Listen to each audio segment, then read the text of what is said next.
Hello, Marietta here.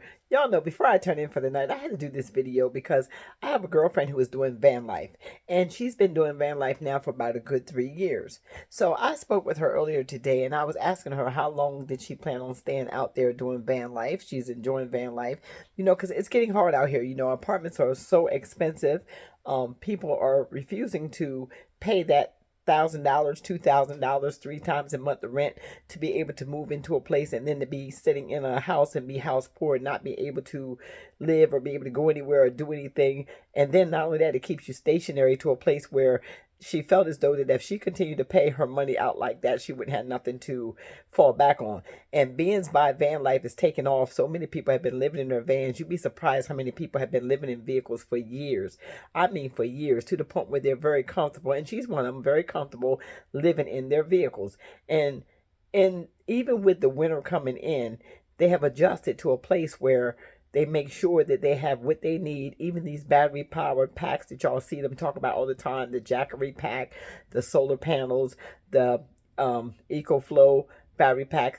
These is what they have in these vehicles to be able to sustain themselves out there for the winter, to be able to have heaters and to be able to have air conditioning in the summertime. And they may travel to different climates. Van life has gotten to a place where people have decided, even right now, they're buying RVs, they're buying vans, they're buying cars. People are saying that cars and vans and everything is too expensive. And it may be too expensive for you if you have a house note or you're paying for a house or you're trying to buy a house at the same time. But when people have decided to opt out and they're fed up and they're decided to take their money and take maybe 30, 40, $50,000 and buy themselves a van and turn it into a home, they have really put themselves in a position where they can actually save money. Most of them that I know that are out there doing van life are actually saving money as they begin to rebuild the pieces of their life and begin to travel. Some of them are enjoying it so much to the point where you could not pay them to go inside of another building and give somebody $2,000, $3,000 to begin to live in a 1 bedroom box or a 2 bedroom box, and to have somebody dictate to them who can come and who can go at the same time, being able to raise their rent when any given time. The housing crisis has totally driven people to the breaking point, and to the point where they said they're fed up, they're done. They'd rather live in a van, they'd rather be on the road. They would rather be able to worry about where they're going to park night after night before they put up with the fact of getting their income drained and not being able to eat, and then lose everything and lose it all, even their self-respect and their dignity, even lose their mind. Because let me tell y'all something. A lot of people that are doing van life, a lot of y'all might think that they broke. A lot of y'all might think that they just homeless. They call them homeless because they live in their van. Some of them are doing it by choice and some of them by force. But after they've been out there for a while, even the ones that were forced out there, some of them are really enjoying themselves out there. So even at that point, a lot of times when we're forced to do things that we've never done, it begins to be scary. Yes, you feel stressed, you feel anxiety. The fear tries to creep in because it's something you've never done. I told y'all, even with myself, I had never lived by myself until 2001 when I got divorced. Then I was forced to live by myself. I had never been on my own. I had always had a man with me. My kid's dad was always with me. And then when I got remarried, it was just like saying I never been by myself. And I remember saying out of this mouth right here, I don't think I could do this. I don't think I can live by myself. I don't think I can fend for myself. And then I cried a lot back in 2001. But I kept moving. I cried a lot, but I didn't cry out to people. I cried out to the Lord. I cried a lot, and I continued to keep moving. I talked to God. I cried a lot. I prayed. I asked God to cover me in the midst. I never once remember asking God to take me out of the situation, but God knows I asked him to give me the strength to go through it. So I say this to say, if you're out here and you're living in your van and you've never been in your van, and I see some of you are in the van and you're crying because of the fact that you're afraid, just know that God is with you. Just say a prayer and you will get through it. This too shall pass. After I was able to get through the crying part of it, and even though I had to keep moving and I had to keep right on surviving and keep, I had nowhere to go. I had nowhere to run to. Nobody was going to give me anything. I knew I was out there by myself because, see, you got people around you that's waiting for you to fall. People love to see you when you fall. They'll watch you closely. I mean, they can't stand you, but they will watch you just to see your downfall. I don't understand why people are like that. But they don't want to see you win. They don't want to see you prosper. You got some people that were in your face, all in your corner, screaming and yelling for you, and they were clapping for you when you were up because they were eating off of you. They were using you for their own personal gain, for money, whether it was a place to live, whether it was just the fact that they knew that, you loved them more than they loved you. And the minute you fell, they were gone. The minute you had nothing to give them, they disappeared. The minute you lost everything, you didn't have to get rid of them. They got rid of themselves, because at that point they knew you had nothing else to give them. Some of y'all got some folks around you like that. Some of y'all know some people that are like that. I know you do. And even right now, with a lot of people being forced into their vans, you might wonder, where are the people that's supposed to care about you? Where were the people that hung out at your house when you were the one that was carrying the weight of everything? And then once you lose everything, you wonder why you by yourself. Well, see, sometimes people only want to be around you when it benefits them. That's when you know you got selfish people around you. But one good thing came out of that. I thank God even for that, because the word teaches us to thank God for all things. Even though I went through that and they left me for dead, they left me as if I had the plague. I mean, they didn't want nothing to do with me when I had nothing else to give. And so they deserted me, and they left me in my time of need, in my time of crying, in my time of sorrow. I had to figure out how to get back up on my feet, my own self. So I began to learn how to do things for myself. So I say that to say the pain of it all made me stronger. Going through that didn't make me weak. It made me wise. It made me realize. But one thing about it is, when I began to work myself out of that, God blew the breath of life over the situation, and he began to help me to stand, because I know I promised God that if he would help me get out of this one, I would never let another human take me down that low again. I would never surrender my soul to another human being, to trust them to take care of my soul, or to take care of me, and to give me peace. No, I learned that my peace was something I had to get on my own. I had to struggle to keep it. And now I understand how important it is to keep your peace. Now I understand how hard it is, and how easy it is to fall and end up outdoors with nothing. But now that you've got your van, beloved, and if you got your van and you're building your van and you're living in your van and you found peace in your van, and you begin to save money, you begin to move around, you begin to see different things, go places, you ain't got but one mouth to feed but your own. I mean, it's just such a beautiful thing once you have learned, and if and so you have a family and you have children and you've built this van out and this is where you have to live.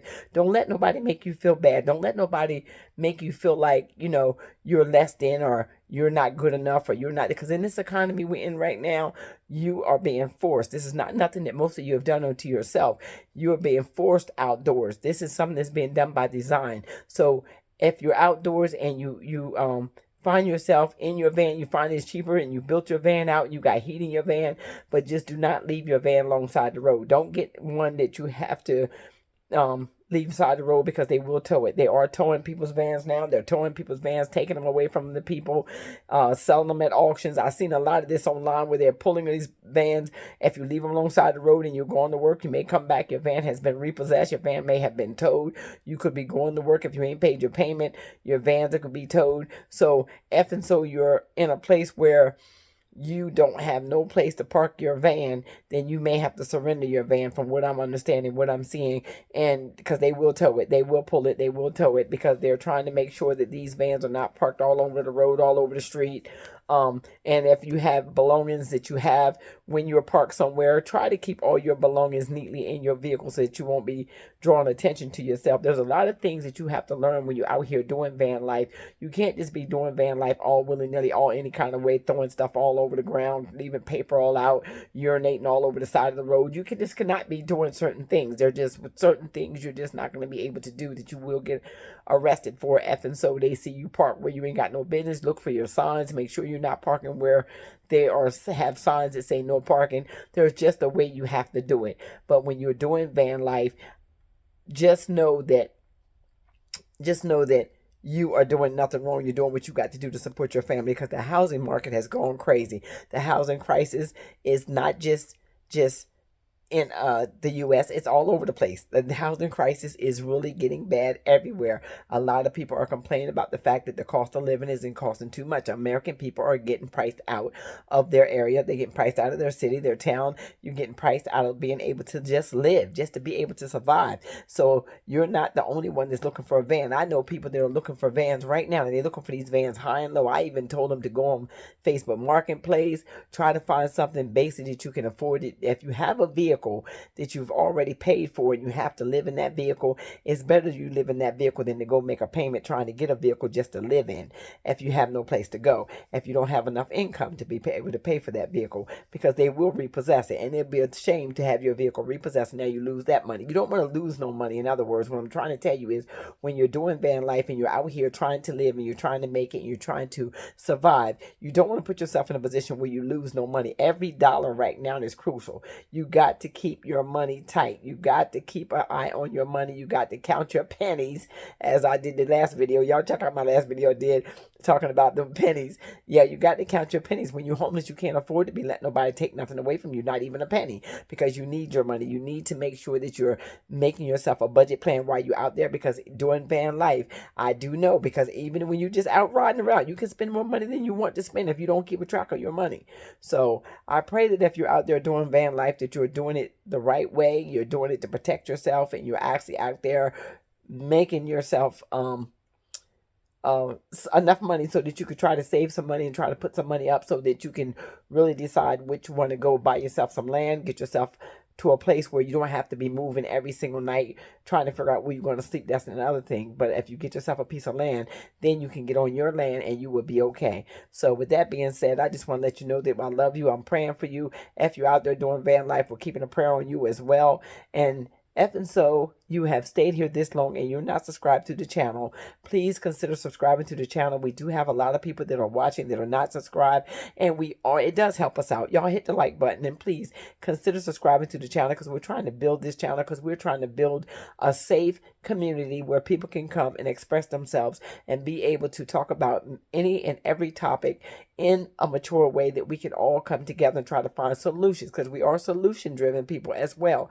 And we don't just want to talk about problems, but we also want to add what we think can help someone else in the comments as a solution for whatever it is that we're speaking about. And right now we're speaking about van life, and what does van life look like in the future? Are you doing van life by choice, or were you forced to do van life? And now that you do have a van, have you built your van out?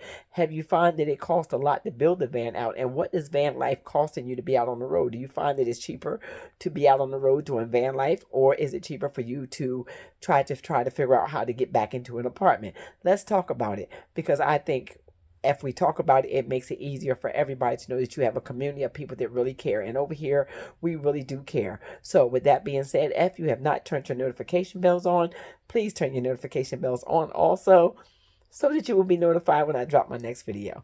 Y'all, I love you. I'm thinking of you, and I shall be praying for you as you pray for me. Be blessed.